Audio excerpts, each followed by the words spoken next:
قادر خان کے بارے میں آپ سب کو پتہ ہوگا، ایک اسکرین رائٹر اور بہت سارے موویز ان کی لکھی ہوئی ہے، اور پھر وہ ایز اے کمیڈین اور ڈفرینٹ رول بھی انہوں نے کتنے مطلب سینکڑوں موویز انہوں نے کیا ہے، اور بہت سارے موویز تو جو ان کی خود کی لکھی ہوئی تھی موویز.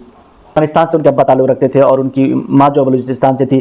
پھر وہ جب قندھار میں یعنی افغانستان میں کچھ ان کی مشکلات درکار تھا تو وہ ممبئی آ گئے.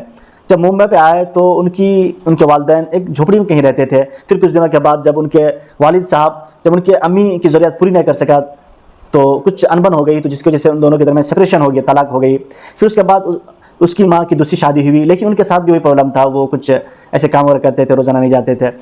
تو قادر خان نے دیکھا کہ اس کے اطراف میں بہت سارے لوگ ہیں جو نوجوان ہیں جو کام کرنے کے لیے جاتے ہیں، اچھا خاصا پیسہ کما کے لا رہے ہیں، ان کی ضرورت پوری ہو جاتی ہے.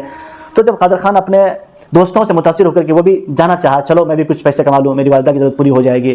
لیکن قادر خان کی والدہ نے جو ایک جملہ کہا ہے وہ جملہ سننے کے لائق ہے.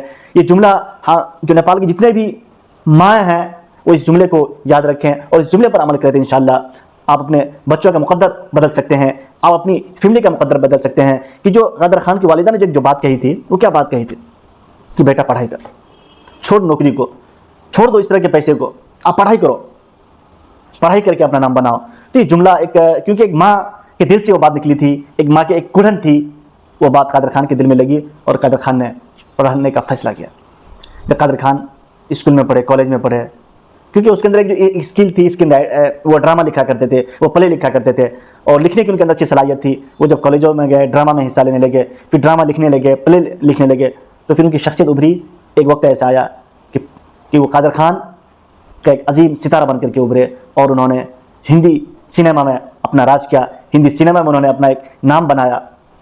یہ ان کی ماں کے ایک جملہ تھا، وہ کہہ بھی رہے تھے کہ ہمارے ماں یہ بات اگر نہ بولتی کہ بیٹا پڑھ جا کر کے تو میں کچھ نہیں کر پاتا. تو وہی چیز میں آپ سے کہتا ہوں کہ نیپال میں بھی ہمارے جو فیوچر ہے، ہمارے جو طلبہ ہیں، جو ہمارے نئے جنریشن، اس کو پڑھانے کے لیے ہم تیار نہیں ہوتے ہیں.